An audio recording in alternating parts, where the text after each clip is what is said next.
The SEAL commander had already accepted the word disabled. Doctors had said it since the day his daughter was born. Too many tests, too many scans, too many experts shaking their heads. Now she sat in a hospital wheelchair, hands folded, eyes distant, while the final report was being signed. That's when a rookie nurse named Ava stopped walking. She didn't rush. She didn't speak right away. She just knelt in front of the girl and watched her breathe. One doctor sighed, another whispered, "She's wasting time." But Ava reached into her pocket and pulled out something none of them recognized. The SEAL commander stepped forward. "What is that?" he asked. Ava looked up once and said quietly, "It's not American. I learned it overseas." Security started moving toward her. Then Ava placed her hands where no doctor ever had, and the girl screamed. If you want to know what happens next, comment where you're watching from and subscribe so you don't miss it. The SEAL commander had learned how to accept bad news without flinching. He'd done it on dusty airfields, in windowless briefing rooms, over radios crackling with half-finished sentences. Bad news was part of the job. You listened, you absorbed it, you moved forward. But hearing the word disabled spoken about his daughter never stopped cutting deeper. 18 doctors had said it over the years, neurologists, pediatric specialists, military consultants flown in quietly, examined her carefully, and left behind polite reports full of final words. Congenital, non-progressive, permanent. Now, at Walter Reed, it was being said again, this time with a pen hovering over the last signature. Captain Daniel Hayes stood with his hands clasped behind his back, posture straight, uniform pressed so sharply it looked like armor. Across the room, his daughter Lily sat in a wheelchair, feet barely touching the floor, fingers folded neatly in her lap like she'd been taught. She didn't cry. She never did in rooms like this. She just waited. Lily was 9 years old, small for her age, pale, brown hair pulled back by her mother that morning, before her mother kissed her forehead and stepped out because she couldn't take another doctor's voice saying the same thing. The specialist cleared his throat. "Captain Hayes, we've reviewed everything. Imaging, motor response, reflex testing. There's no indication that aggressive intervention would change outcomes." Daniel nodded once. He'd heard this cadence before, calm, careful, designed to soften a blow that never softened. "So what now?" he asked. The doctor glanced at the file. "Physical therapy to maintain comfort, long-term accommodations, counseling, if needed." If needed. Daniel looked at Lily. She was staring at the floor, not because she couldn't lift her head, but because she didn't want to watch adults talk about her like she wasn't there. "That's it?" Daniel asked quietly. The doctor hesitated. "At this point, yes." That was when Ava stopped walking. She had been moving down the hallway with a stack of charts pressed to her chest, mind focused on keeping pace, staying invisible, not drawing attention. 6 weeks into her job, she'd learned that rookie nurses survived by blending into the background. But something made her slow. Not a sound, not a call, a feeling. She glanced into the open doorway as she passed and saw the scene in a way that didn't match the words being spoken. She saw a child sitting too still. She saw a father holding himself together by force alone. She saw tension in Lily's shoulders that didn't belong to someone whose body was supposed to be unresponsive. Ava took one step back, then another. She didn't enter the room right away.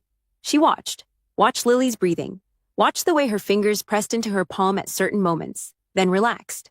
Watched the slight delay between instruction and response, not absence, but hesitation.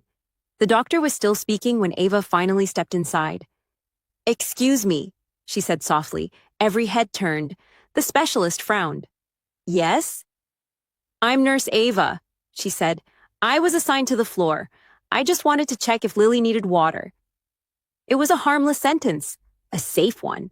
The doctor nodded dismissively. "That won't be necessary." Ava smiled politely. She didn't move. Daniel studied her for the first time. Young, blonde hair pulled tight into a bun. Calm eyes. No hesitation in her posture. She didn't look nervous like most new staff did around officers. Lily looked up at her. Their eyes met. And something changed. Ava crouched slightly, lowering herself so she wasn't towering over the wheelchair. "Hi, Lily," she said. "I'm Ava." Lily blinked. "Hi." Her voice was clear, stronger than the file suggested. Ava nodded once, as if confirming something only she had been listening for. The specialist cleared his throat again. Nurse, we're finishing up here. Ava stood. Of course. She turned to leave. But as she did, she paused. Captain Hayes, she said, still respectful, still quiet. Has anyone ever asked Lily how her body feels right before she tries to move? The room went silent. The doctor's expression hardened. That's not how neurological assessment works. Ava didn't argue. She didn't explain. She simply looked at Daniel.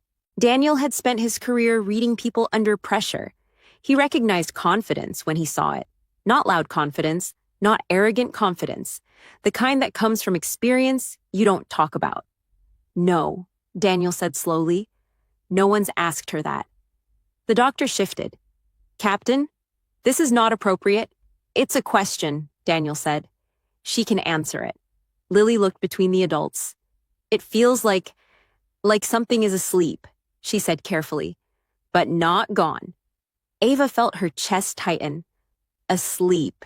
The doctor scoffed lightly. Children often use imaginative language. Ava nodded. Sometimes that's because adults don't have better words for what they're feeling. The air in the room changed. Not loud, not explosive. Just tense. Daniel raised a hand. Doctor, thank you. We're done for today. The specialist hesitated. Captain? We're done, Daniel repeated. The doctor gathered his papers, irritation barely hidden, and left without another word. Silence settled. Ava realized, a second too late, that she was still in the room. I should go, she said. Daniel didn't answer right away. He was watching Lily, watching how she shifted slightly in her chair now that the tension had eased. What did you see? He asked finally. Ava chose her words carefully. I saw responses that don't match the conclusions in her file. That's a serious thing to say, Daniel replied. I know. You're a nurse. Yes, sir. And you're telling me 18 doctors might be wrong. Ava met his gaze. I'm saying they might not be asking the right questions. Lily looked at Ava again. You're not like the others, she said. Ava smiled gently. I've been told that. Daniel exhaled slowly. He looked tired, not just today. Tired. Years tired. Why are you really here? He asked. Ava didn't answer immediately. Her mind flickered, not to classrooms or textbooks, but to dirt floors, low light, and voices whispered in languages she didn't speak fluently. To villages where there were no machines, no scans, no second opinions, to hands that learned to listen because listening was all they had. I learned some things overseas, she said finally.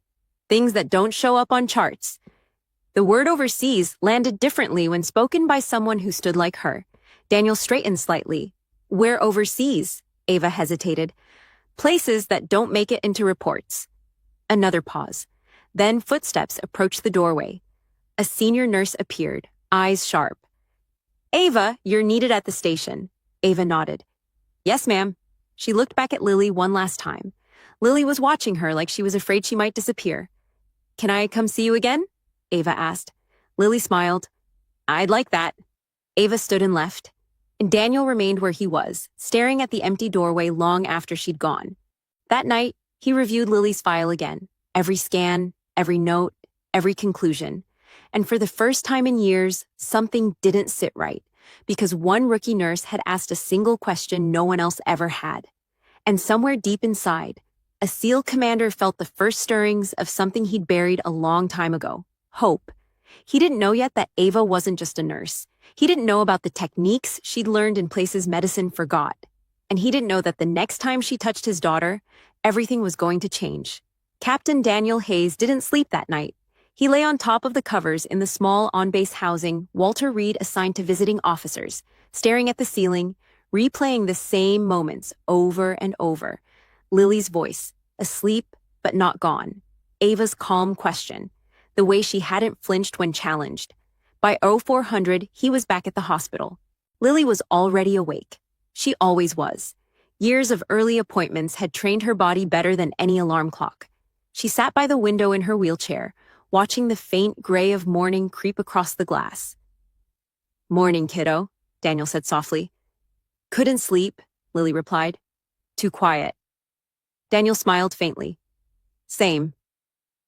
They sat together for a moment, listening to the hospital wake up. Carts rolling, shoes squeaking, voices low and tired. Dad? Lily said. Yeah? Is the nurse coming back today? Daniel didn't answer right away. I don't know. I hope she does, Lily said.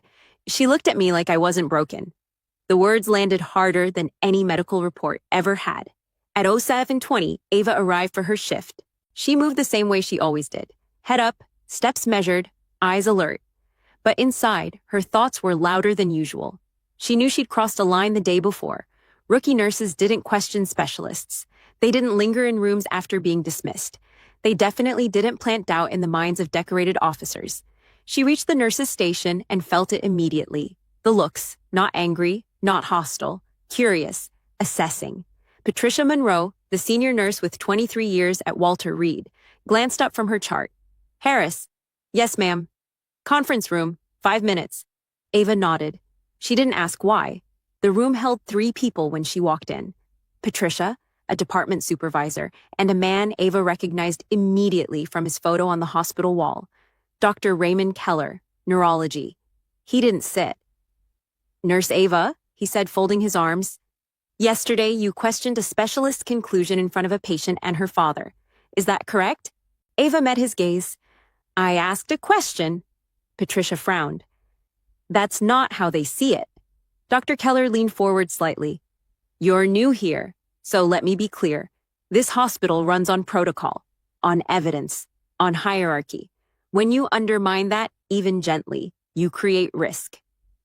Ava listened. She didn't interrupt. You are not here to diagnose, Keller continued. You are here to assist. I understand, Ava said. Do you? Patricia asked. Because yesterday looked like something else. Ava took a breath. With respect, ma'am, I assisted by paying attention. Silence. Keller's eyes narrowed. You have no background in neurology. No, sir. No specialty training beyond nursing. No, sir. And yet you felt comfortable implying that 18 physicians were wrong. Ava's voice stayed even. I felt comfortable implying that Lily deserved to be listened to. Patricia sighed. This isn't a philosophy seminar. Keller straightened. This is your warning. You will not pursue this further. You will not discuss alternative theories with the family. You will do your assigned duties and nothing more. If that's a problem, you can request a transfer. Ava nodded once. Understood.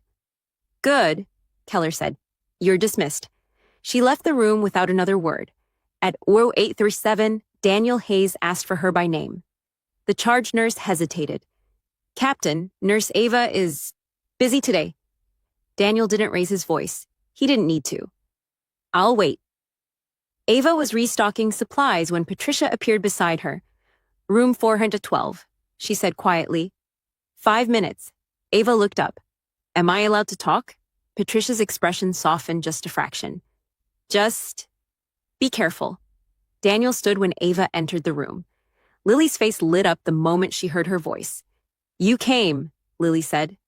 I said I would, Ava replied, smiling. Daniel gestured to the chair. Please. Ava sat, posture straight but relaxed. How's she feeling today? Tired, Lily said, but better. Daniel studied Ava. I did some reading last night. Ava raised an eyebrow slightly. About motor inhibition, neural guarding, learned non-use, he continued. Things that don't show up on scans. Ava nodded. They're easy to miss. Daniel lowered his voice. You said you learned things overseas. Yes, sir. Where? Ava looked at Lily first. Some of it isn't appropriate for kids. Lily rolled her eyes. I'm 9, not 5. Ava smiled. Then she looked back at Daniel. South Africa, rural areas, no hospitals, no imaging, just observation and hands. Daniel's jaw tightened. Military? Ava paused. Classified humanitarian operations. He understood that answer. What did you see yesterday? Daniel asked quietly. Ava didn't reach for Lily. She didn't touch her yet. She simply spoke. I saw protective tension, patterns that suggest the body is guarding movement because it learned pain or failure early, not damage, suppression. Daniel felt his pulse quicken. Meaning? Meaning sometimes the brain locks down pathways it thinks are dangerous, especially in children, especially when everyone around them expects failure. Lily looked between them. So my legs are scared? Ava smiled gently. That's a good way to put it. Daniel leaned forward. And you think you can unlock them? Ava didn't answer immediately. I think Lily can. The door opened abruptly. Dr. Keller stood there. I thought I was clear, he said. Daniel straightened. Doctor, I invited her. Keller's expression cooled. Captain, this is becoming inappropriate. Daniel stood. What's inappropriate is telling my daughter her body is done at 9 years old. Keller glanced at Ava. You're out of line. Ava stood as well. Then fire me. The room froze. Patricia appeared in the doorway, eyes wide. Keller exhaled sharply. You're 6 weeks into this job. Yes, sir. You have no authority. Yes, sir. And yet you're willing to throw away your career on a theory. Ava met his gaze. I've thrown away more for less. Daniel's eyes flicked to her. He knew that tone. Keller shook his head. This ends now. Or, Daniel said calmly, you let her show me. Keller scoffed. Show you what? Magic? Ava spoke before Daniel could. 5 minutes. No equipment, no claims, just observation. Keller hesitated. Absolutely not.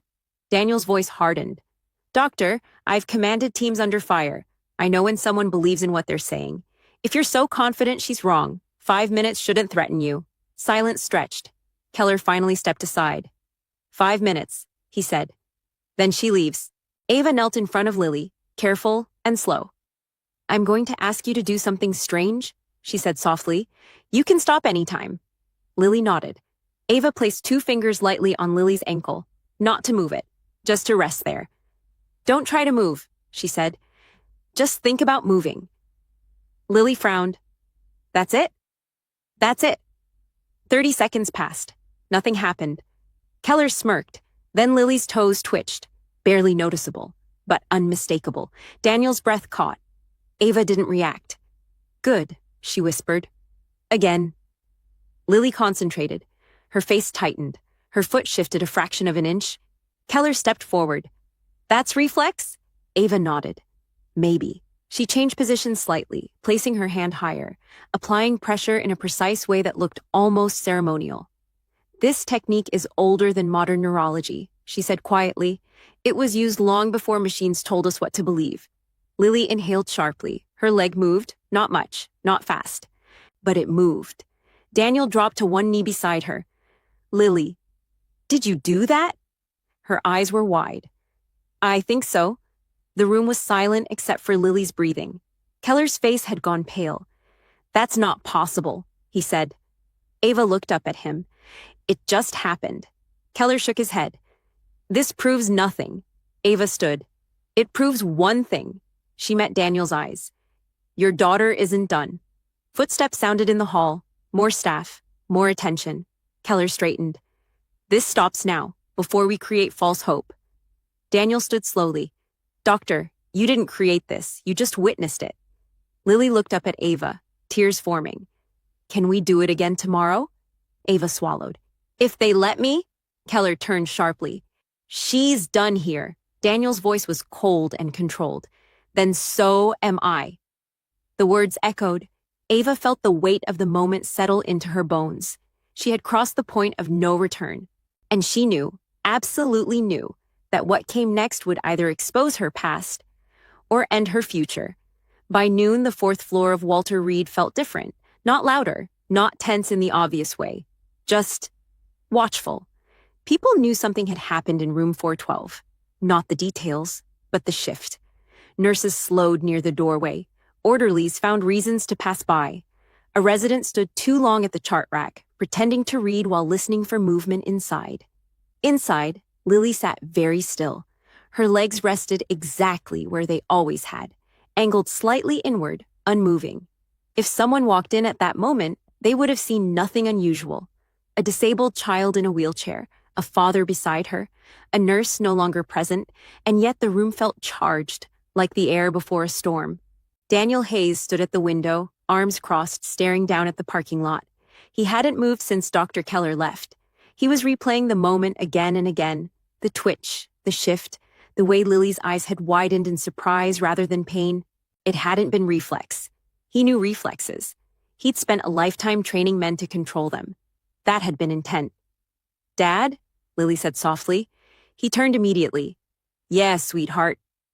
"Am I in trouble?" The question hit him harder than Keller's threat. "No," he said quickly, kneeling in front of her. "You didn't do anything wrong." But everyone looked mad. Daniel exhaled. Sometimes people get mad when something doesn't fit the story they already decided on. Lily thought about that. Like when my teacher said I couldn't do the science fair because it would be too frustrating for me. Daniel clenched his jaw. Exactly like that. There was a knock at the door. Patricia Monroe stepped in, closing it carefully behind her. Her face had lost its sharpness. What remained was something closer to concern. "Captain," she said. "May I?" Daniel stood. "Please." She glanced at Lily, then lowered her voice. "Dr. Keller has escalated this to administration. They're not happy." Daniel didn't flinch. "I expected that. They're calling what happened non-consensual experimental interference." Lily's fingers tightened on the armrest. Daniel's voice went flat. "That's a lie." Patricia nodded. "I know, but words like that scare lawyers." "So what happens now?" Lily asked. Patricia crouched slightly to be closer to her eye level. "Now, things slow down." Daniel straightened. "We don't have time for slow." Patricia hesitated. Then she said something that surprised even herself. "There's a review board." Daniel turned fully toward her. "Go on." "They don't usually convene this fast," she said. "But when a ranking officer files a formal objection, I will," Daniel said immediately. Patricia raised a hand. "Before you do, you need to understand something. If this becomes official, Nurse Ava won't be protected." Daniel frowned. "Protected from what?" Patricia looked away. "From scrutiny, from questions about where she learned what she knows." Daniel felt a familiar chill. "You think she's hiding something?" "I think," Patricia said carefully, "that she knows more than her file says she should." Daniel was quiet for a long moment. Then he said, "So do I." At 1400 hours, Ava was called into administration. She walked the halls with the same measured calm she'd learned years ago, back when panic got people killed. Her badge still said, "Rookie Nurse." Her pulse said something else. Inside the room sat 5 people. Hospital legal. 2 department heads, Dr. Keller, and a woman Ava didn't recognize. Civilian clothes, military posture, eyes that missed nothing. The woman spoke first. "Nurse Ava Harris." "Yes, ma'am." "I'm Dr. Elaine Foster," she said. "Oversight." Ava nodded once. Dr. Keller folded his hands. "We'll be brief. Your actions this morning violated protocol." Ava didn't argue. "You implied a treatment pathway without authorization," Keller continued. "You physically interacted with a patient in a way that suggested therapeutic intent." Ava met his eyes. "I asked the patient to imagine movement." "That's semantics." Ava stayed quiet. Dr. Foster leaned forward slightly. "Where did you learn the technique you used?" There it was. Ava chose her words carefully. "Outside traditional settings," Keller scoffed. "That's not an answer." "It's the most honest one I can give without breaching agreements," Ava replied. Silence fell. Dr. Foster studied her. "Agreements with whom?" Ava's jaw tightened. "That information isn't in my personnel file for a reason." Keller leaned back. "This is exactly the problem. You're asking us to trust something we can't verify." Ava looked at him steadily. "You're asking a 9-year-old to accept paralysis we can't fully explain." Dr. Foster raised a hand, stopping Keller from responding. "Captain Hayes has requested a formal review," she said. "That changes things." Keller stiffened. "This isn't a military matter." Dr. Foster's gaze sharpened. "It becomes one when medical certainty overrides patient autonomy." She turned back to Ava. "Here's what's going to happen. You are temporarily removed from Lily Hayes' care." Daniel would hate that, Ava thought. "However," Foster continued, "the review board will observe an evaluation. No intervention, no physical guidance." Keller opened his mouth. "And," Foster added, "you will be present." Keller closed it again. Ava nodded. "Understood." Dr. Foster's eyes softened just slightly. "One more question, Nurse Harris." "Yes, ma'am." "Did you expect Lily's leg to move?" Ava didn't answer immediately. When she did, her voice was quiet. I expected her to realize she could try. That answer hung in the room long after she was dismissed. At 16:30, Lily was wheeled into a physical therapy evaluation room she hadn't used in years. No Ava, just equipment, cameras, observers behind glass. Daniel stood in the corner, fists clenched, feeling useless in a way that reminded him too much of old missions, where command meant watching someone else step into danger. Dr. Keller stood front and center. Lily, he said, voice professional, we're going to ask you to perform a few standard tests. Lily nodded, eyes searching. She looked toward the door once. Ava wasn't there. They asked her to lift her foot.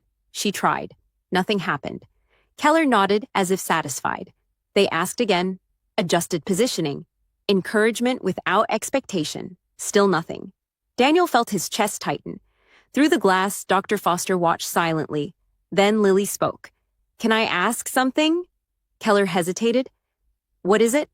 When the nurse was here, Lily said, she didn't tell me to move. Keller frowned. She shouldn't have done anything. She told me to think about moving, Lily continued, and she touched my ankle like it mattered. Keller's voice sharpened. Focus, Lily. Lily swallowed. I am. She closed her eyes. Daniel held his breath. Nothing happened. Keller exhaled, turning slightly toward the observers. Then Lily's foot shifted. Not much, but enough. The room froze. Keller spun back. Do that again. Lily frowned. I can't. Daniel's heart sank. I can't when you're watching like that, Lily said quietly. Keller stiffened. This isn't about comfort. It is for me, Lily replied. Silence. Behind the glass, Dr. Foster leaned toward the microphone. Dr. Keller, she said calmly, step back. Keller stared. Excuse me? Step back. Foster repeated. You're influencing the environment. Keller flushed. That's absurd. Do it, she said. Reluctantly, Keller moved aside. Dr. Foster turned to the tech. Bring Nurse Harris in. Daniel's head snapped up. The door opened. Ava stepped in. She didn't rush to Lily. She didn't touch her. She simply met her eyes and smiled. Hey, Ava said softly. Lily smiled back. Hi, Ava gestured to Lily's legs. Do you remember what we talked about? Lily nodded. Just think, Ava said on. No pressure. Lily inhaled. Her leg lifted, clear, deliberate. A gasp rippled through the room. Daniel dropped into the chair behind him, hand over his mouth. Keller stared, stunned. Ava didn't celebrate. She didn't move. She just said, good. Lily laughed, half sob, half disbelief. I did it! Dr. Foster's voice came over the speaker. Again. Lily did. Higher this time. Ava finally placed one hand lightly on Lily's shin. You're safe, she said. Your body remembers how. Keller shook his head. This isn't possible. Ava looked at him for the first time since entering the room. It's happening anyway. Dr. Foster entered the room, expression unreadable. This evaluation is suspended, she said. Effective immediately. Daniel stood. What does that mean? It means, Foster said slowly, we are no longer asking whether Lily can move. She looked directly at Ava. We're asking how far this goes. Ava felt the weight of every hidden chapter in her past pressing forward, because she knew exactly what came next. And she also knew the answer would force her to reveal where she learned to wake bodies everyone else had already given up on. The door closed behind them, and the room waited for the truth. The room didn't feel like a hospital anymore. It felt like a line that had finally been crossed. After Lily lifted her leg a second time, no one spoke. Not the technicians, not the therapists, not even Dr. Keller, whose certainty had cracked so completely that he looked smaller somehow, like a man who had built his entire authority on rules that no longer applied. Ava stepped back first, not because she was done, but because she knew better than to push. You don't rush a body that's just remembered something it was taught to forget. Lily was breathing fast now, eyes bright, hands gripping the sides of her wheelchair as if the world might tip over if she let go. Dad, she whispered, did you see that? Daniel Hayes didn't answer right away. He couldn't. His throat locked the way it had the first time he'd heard incoming rounds snap overhead years ago. He just nodded, then nodded again, until Lily laughed through tears. I did it, she said again, softer this time, like she was afraid the words might scare it away. Dr. Foster finally broke the silence. We're stopping here, she said calmly. Not because this isn't real, but because it is. She turned to Keller. Document everything you just saw. Keller opened his mouth, then closed it. He nodded once. Ava expected anger. She expected accusations. What she didn't expect was fear, not fear of being wrong. Fear of what came next. Lily was transferred to a private observation room within the hour. No cameras, no glass walls. Just Lily, her father, and Ava, officially listed as support staff, which was the cleanest compromise administration could manage without admitting they were already behind. The first hook came quietly. As Ava helped Lily reposition onto the bed, Lily frowned. Can I try something? She asked. Ava paused. What kind of something? I don't know, Lily said honestly. It just feels like there's more. Daniel stiffened. Sweetheart, you don't have to. I want to, Lily said. Not defiant, certain. Ava met her eyes. Tell me what you feel. Lily closed her eyes. It's like my legs are asleep, but not numb, like they're waiting. Ava nodded. Then don't wake them. Invite them.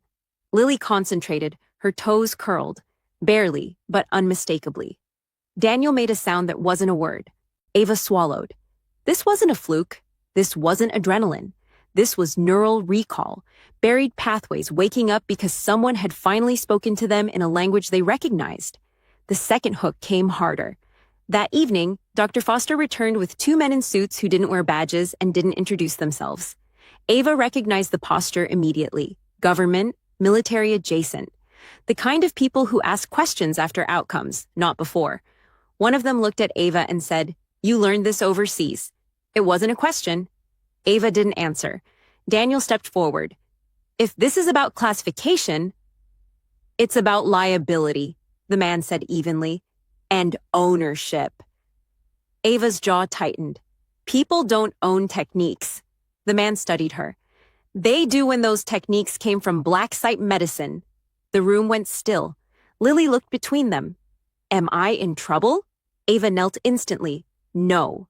Never. Dr. Foster intervened. This conversation ends now. Lily is a patient, not an asset. The men didn't argue, but Ava saw the calculation in their eyes. That was when she knew. Lily wasn't the end of this story. She was the beginning. The third hook arrived the next morning. At 0600, Lily stood. Not alone, not unsupported, but upright. Ava's hands hovered inches from Lily's hips, ready to catch, ready to steady. But Lily was bearing weight. Trembling, yes, shaking like a newborn deer, but standing. Daniel had his back to the wall, one hand pressed flat against it like he needed something solid to keep from floating away. I'm tall, Lily said, wonder threading through her voice. I didn't know I was tall. Ava smiled through the tightness in her chest. You always were? They took one step, then another. When Lily collapsed back onto the bed, laughing and crying at the same time, the room erupted. Not in cheers, but in disbelief. Quiet hands over mouth disbelief. The kind that happens when reality changes shape and you don't trust your eyes yet. By noon, administration had no choice. Lily's case was no longer theoretical. Neurology confirmed activity they had never seen before. Imaging showed dormant pathways lighting up like a city grid after a blackout. Someone finally said the word out loud. Misdiagnosis, Dr. Keller didn't argue. He sat alone in his office with Lily's original file open in front of him, staring at notes written by confident men who had never once asked the body if it remembered something different. He submitted his resignation that afternoon, not because he was forced to, because he couldn't live with it otherwise. Ava thought that would be the end. She was wrong. 2 days later, Lily took her first unassisted steps in the therapy room. 3 steps, then 5, then 10. The video leaked within hours. Not from Ava, not from Daniel. From a therapist who whispered, people need to see this. By nightfall, the hospital was under siege. Media vans, calls from Washington, medical boards demanding explanations. And quietly, just beneath it all, messages from places Ava hadn't heard from in years. Old call signs, old ghosts. Dr. Foster called Ava into her office just before midnight. They want you to teach this, she said plainly. Ava leaned against the doorframe. I won't turn it into a program. They want protocols, training, replication. Ava shook her head. This only works if you see the person first. The moment it becomes a checklist, it dies. Dr. Foster watched her for a long moment. Then you're going to have to choose. Ava exhaled. She'd made harder choices under worse conditions, but this one hurt more. She walked to Lily's room one last time that night. Lily was asleep. Peaceful, stronger already. Daniel stood when Ava entered. They told me you might be reassigned. Ava nodded. Something like that. Daniel's voice broke. You gave me my daughter back. Ava swallowed. She did that herself. He shook his head. No. You saw her when no one else did. They stood in silence for a moment. Then Daniel did something Ava hadn't expected. He saluted her, not sharply, not formally, just sincerely. Ava returned it without thinking. She left before dawn. No press conference, no medals, just a quiet transfer and a file that would never list everything she'd done. 3 months later, Lily walked onto a school stage for the first time on her own 2 legs. She didn't run. She walked, and the crowd stood with her. Ava watched the live stream from a place far away, wearing scrubs that still said, Rookie Nurse, smiling through tears she didn't bother to wipe away. Because some victories don't need credit. They just need to happen. If you stayed with this story to the end, I'm asking you, truly asking you, don't just scroll away. Subscribe. Stories like this don't get told unless you tell the algorithm they matter. Unless you say, yes, show me courage. Show me quiet strength. Show me the people who don't fit the system but save lives anyway. If this moved you even a little, please subscribe right now. It's the only way stories like Ava's keep reaching people who need to hear them. And maybe, just maybe, it reminds someone out there not to give up on a body, a person, or a future that the world already decided was finished. Because sometimes, all it takes is one person who refuses to stop looking.